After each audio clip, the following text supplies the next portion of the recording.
自從兒子許建彤踏上英國留學嘅征程，李嘉欣嘅生活軌跡就發生咗顯著變化。本以為兒子遠行，自己可以迎嚟悠閒時光，可現實卻並非咁。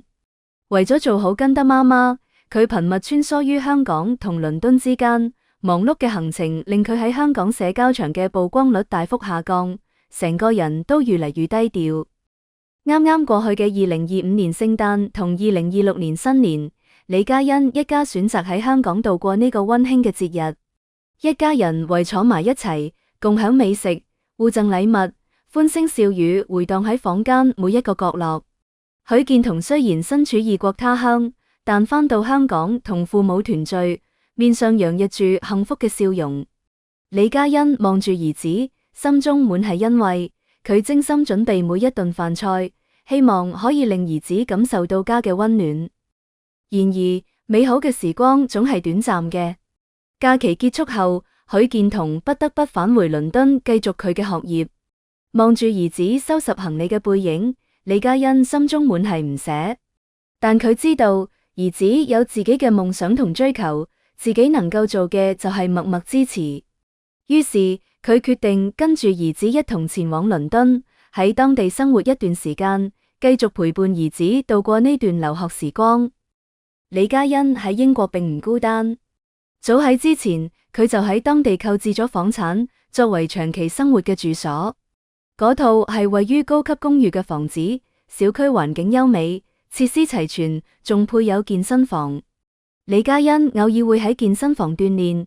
有一次，佢正喺跑步機上跑步，旁邊一位居民認出咗佢，激動咁走上前嚟打招呼。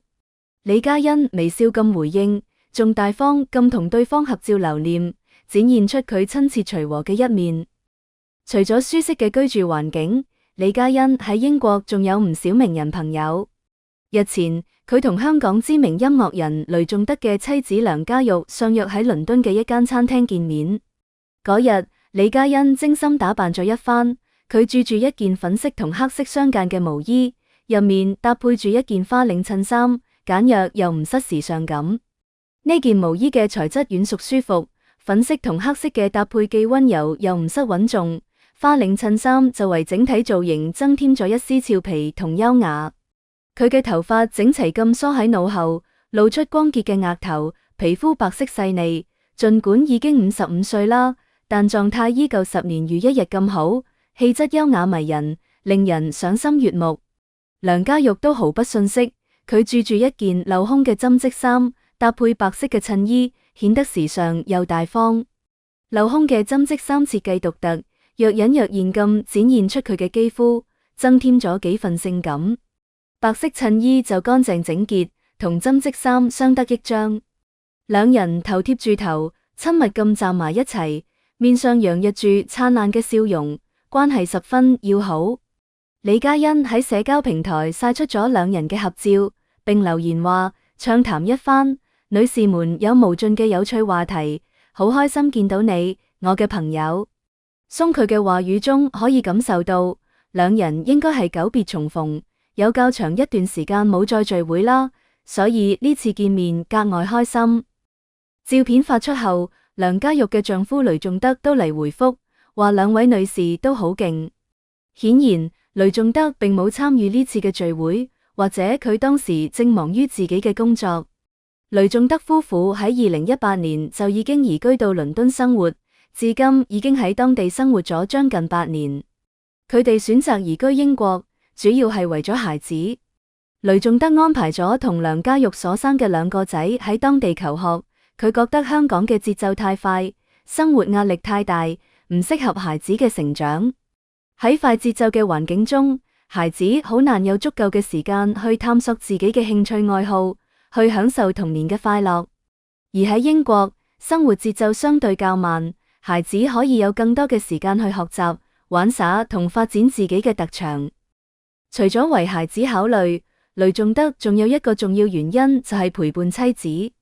梁家玉曾經患過癌症，雖然經過治療已經康復，但雷頌德依舊心疼妻子。佢覺得喺國外人少且節奏慢嘅地方生活，更適合妻子調養身體。喺安靜嘅環境中，妻子可以更好咁放鬆身心，享受生活。於是，為咗唔失去陪伴孩子成長嘅機會，亦都為咗令妻子可以有一個更好嘅生活環境，雷頌德決定全家一齊移居倫敦。喺倫敦，雷頌德夫婦好快就融入咗當地嘅生活。佢哋結識咗好多香港名人，呢啲名人喺去倫敦旅遊或者公幹嘅時候，都會同雷頌德夫婦相聚。夫妻倆喺香港娛樂圈嘅人緣非常好。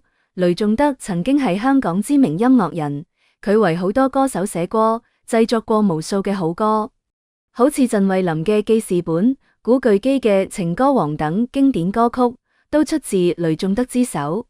佢嘅音樂風格多樣，既有動感嘅舞曲，又有深情嘅情歌，深受歌迷嘅喜愛。梁家玉其實都係圈內人，佢以模特嘅身份出道，憑藉住高挑嘅身材同出眾嘅氣質，喺模特界嶄露頭角。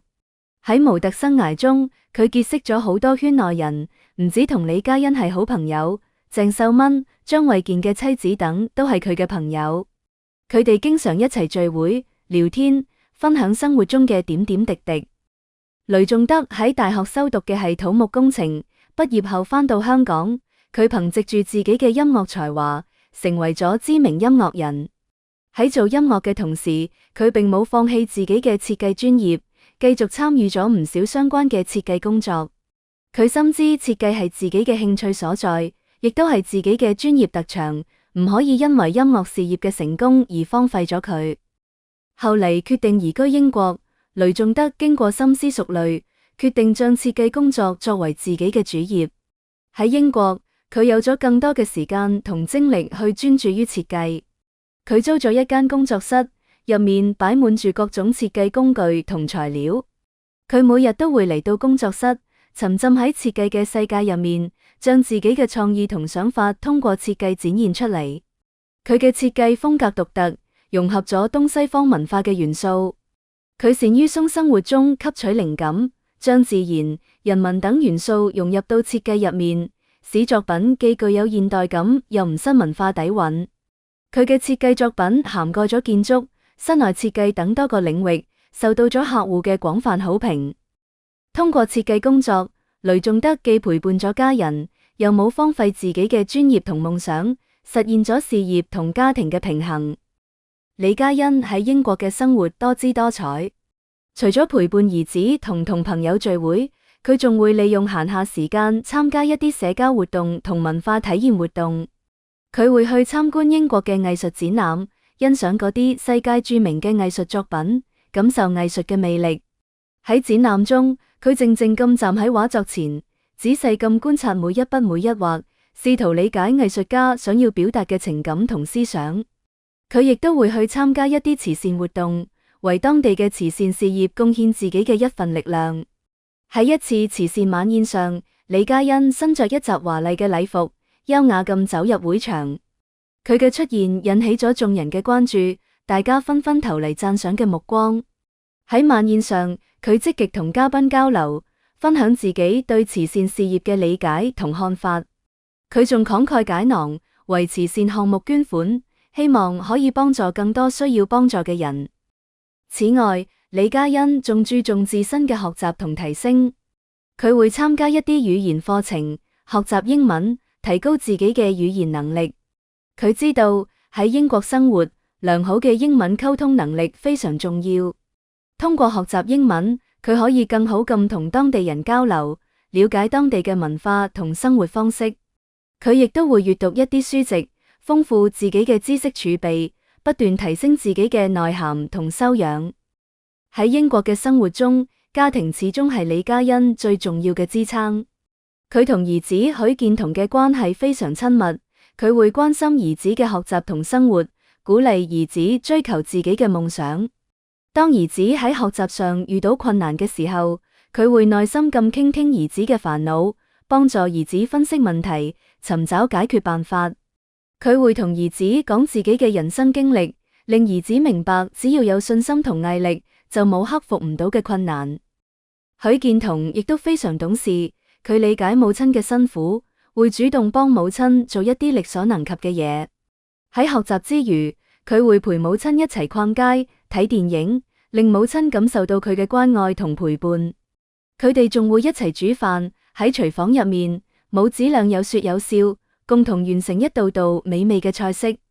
呢種溫馨嘅家庭氛圍，令李嘉欣喺異國他鄉感受到家嘅溫暖。而李嘉欣嘅丈夫許晉亨，雖然因為工作原因唔可以經常陪伴喺佢同兒子身邊，但佢會通過電話同視頻關心佢哋嘅生活。佢會問兒子喺英國嘅學習情況，鼓勵兒子好好學習，將來成為一個有擔當嘅人。佢亦都會關心李嘉欣喺英國嘅生活係唔係適應，提醒佢注意身體。喺重要嘅節日同紀念日，許晉亨會精心準備禮物，俾李嘉欣一個驚喜，令佢感受到丈夫嘅愛同關懷。隨住時間嘅推移，李嘉欣已經逐漸適應咗英國嘅生活。佢喺英國結識咗更多嘅朋友，拓展咗自己嘅社交圈子。佢亦都更加了解英國嘅文化同生活方式，能夠更好咁融入當地社會。對於未來，李嘉欣有自己嘅規劃。佢希望兒子許建彤可以喺英國順利完成學業，實現自己嘅夢想。佢相信兒子有着無限嘅潛力，只要努力學習同奮鬥，一定可以取得優異嘅成績。佢亦都會繼續陪伴兒子，俾予佢支持同鼓勵，令佢喺成長嘅道路上唔再孤單。喺個人生活方面，李嘉欣希望可以繼續保持健康嘅生活方式，不斷提升自己嘅綜合素質。佢會繼續參加各種社交活動同文化體驗活動，豐富自己嘅人生閱歷。佢亦都會繼續關注慈善事業，為需要幫助嘅人提供更多嘅幫助同支持。同時，李嘉欣亦都唔會忘記自己嘅根。佢會經常返到香港，同親朋好友相聚，感受家鄉嘅變化同發展。佢希望可以喺香港同英國之間架起一座橋樑，促進兩地文化嘅交流同融合。李嘉欣嘅英倫生活充滿咗挑戰同機遇。佢喺陪伴兒子成長嘅過程中，結識咗新嘅朋友，拓展咗自己嘅事業同社交圈子。佢用自己嘅方式詮釋住生活嘅意義，展現出嚟一個現代女性嘅獨立、自信同堅強。相信喺未來嘅日子入面，李嘉欣會繼續書寫屬於自己嘅精彩人生，創造更多嘅美好回憶。好啦，以上就係本期嘅內容。如果你鍾意我哋嘅節目，歡迎訂閱、點讚、轉發，感謝大家嘅支持。